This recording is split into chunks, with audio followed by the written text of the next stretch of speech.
عالم اسلام میں سے عالم عرب ان کے شکنجے میں جا چکا. کیوں بنا کر کھڑے ہوئے ہیں اسرائیل کو ماننے کے لیے اور سر تسلیم خم کرنے کے لیے؟ بہرحال نوٹ کر لیجئے، عالم عرب جا چکا. کوئی دن کی بات ہے، میں سنسنی پیدا نہیں کرنا چاہتا، لیکن حالات اور واقعات سے نگاہیں بند کرنا بھی کوئی دانش مندی کی بات نہیں ہے. یہ ایودھیا کی مسجد شہید کی گئی، ابھی یہ ایک بہت بڑا مزار جو ہے شہید کیا گیا، اور اس کے ساتھ کئی مسجدیں شہید کی گئی. یہ سب کیا ہے؟ یہ مسلمانوں کی نفس دیکھی جا رہی ہے کہ کوئی غیرت اور حمیت نام کی کوئی شے باقی ہے. جیسے علامہ اقبال نے وہ نظم لکھی تھی، عبد القادر روہیلا بڑا ظالم جفاجو کینہ پرور تھا، لیکن یہ کہ اس نے جو ایک ٹیسٹ لیا تھا کہ وہ جو عورتیں ہیں تیموری خاندان کی، ان میں کوئی رمق رہ گئی ہے؟ معلوم ہوا کہ نہیں، کہ غیرت نام تھا جس کا گئی تیمور کے گھر سے، ختم، غیرت نکل گئی. اسی طرح ایودھیا کی مسجد، اب چرار شریف، اور یہ کوئی دن کی بات ہے کہ اب مسجد اقصی کا نمبر آیا کہ آیا. اس کے لیے پوری تیاریاں ہو چکی ہیں.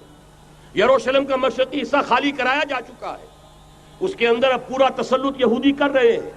یہاں تک کہ اب کے یاسر عرفات صاحب نے بھی کچھ نہ کچھ جو ہے احتجاج کی بات کی ہے، حالانکہ اب تک ہر بات مان کر منقار زیر پر تھا. لیکن یہ کہ ایک وقت آتا ہے آخر کار اسے بھی کچھ بولنا پڑ گیا ہے. لیکن یہودی اب پیچھے قدم ہٹانے والا نہیں ہے. ان کا تھرڈ ٹیمپل، تیسری مرتبہ ہیکل سلیمانی تعمیر ہونا ہے. نوٹ کر لیجئے، ان کے لیے وہ وہی کچھ ہے جو ہمارے لیے کعبہ ہے. ان کے لیے ہیکل سلیمانی بالکل وہی حیثیت رکھتا ہے جو ہمارے لیے کعبہ. وہ ہیکل سلیمانی ایک مرتبہ پہلے نبوکدنضر کے ہاتھوں مسمار ہوا، پھر سن 70 عیسوی میں ٹائٹس کے ہاتھوں مسمار ہوا.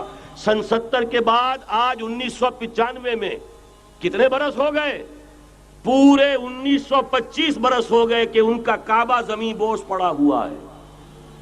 اب تک تو ان کا بس نہیں تھا، اب تو بس ہے کہ نہیں؟ اب ان کی حکومت ہے کہ نہیں؟ اب شاہ حسن ہو چاہے شاہ حسین، ان کے نوکر اور چاکر ہیں یا نہیں؟ اب انہیں ڈر کس کا ہے؟ لہذا کوئی دن کی بات ہے، مسجد اقصی شہید ہوگی اور ٹیمپل کی تعمیر شروع ہوگی. یہ تو بہرحال ایک نقشہ ہے. اگلا نقشہ آپ کو بتانا چاہتا ہوں، ایک دوسری تصویر ہے. یہ تصویر ہے زمینی، ایک تصویر ہے آسمانی. وَمَكَرُوا وَمَكَرَ اللَّهُ وَاللَّهُ خَيْرُ الْمَاكِرِينَ. انہوں نے اپنی سی تدبیریں کی، اللہ نے اپنی تدبیر کی، اور ظاہر بات ہے اللہ کی تدبیر سے بہتر تدبیر کس کی ہوگی؟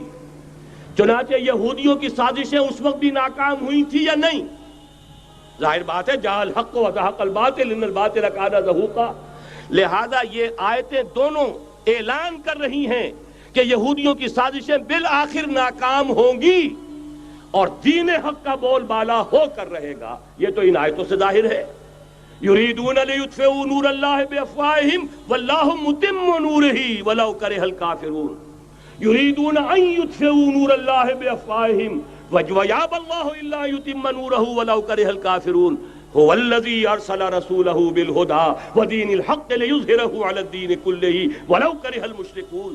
اللہ نے تو بھیجا ہی ہے اپنے رسول کو اس فیصلے کے ساتھ اور یہ ذمہ داری اور مشن دے کر کہ جو دین حق آپ کو دے کر بھیجا جا رہا ہے اسے غالب کیجئے، نافذ کیجئے، قائم کیجئے. اس مشن کے ساتھ بھیجا جا رہا ہے. قرآن کہتا ہے ببانگ دہل وما ارسلناک الا کافۃ للناس بشیرا ونذیرا.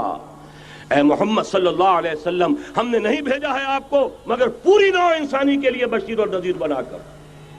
تو جان لیجئے کہ یہ مقصد بعثت محمدی صلی اللہ علیہ وسلم بتمام و کمال اس وقت پورا ہوگا جب کل عالم انسانیت پر، کل روئے ارضی پر اللہ کا دین اسی طرح غالب ہو جائے گا جس طرح کہ محمد رسول اللہ والذین معہ صلی اللہ علیہ وسلم ورضی اللہ تعالی عنہم اجمعین، ان کے ہاتھوں سے، ان کے ایثار سے، ان کی قربانیوں سے، جن کا نقشہ آپ کے سامنے مولانا کھینچ چکے ہیں، ان کی اثار، ان کی قربانیاں، ان کی محنت، ان کی جفاکشی، ان کی سرفروشی، ان کے جان تن من دھن لگا دینے کے نتیجے میں جیسے اس وقت غالب ہوا تھا کل روئے ارضی پر غالب ہوگا، تب کہیں جا کر مقصد بعثت محمدی مکمل ہوگا.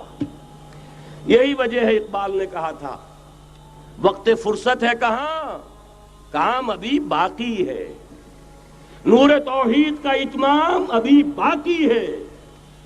لیکن ساتھ ہی خوشخبری بھی دی تھی، یہ چمن معمور ہوگا نغمہ توحید سے، آئے گا وہ دور، یہ چمن معمور ہوگا نغمہ توحید سے، لازماً آ کر رہے گا۔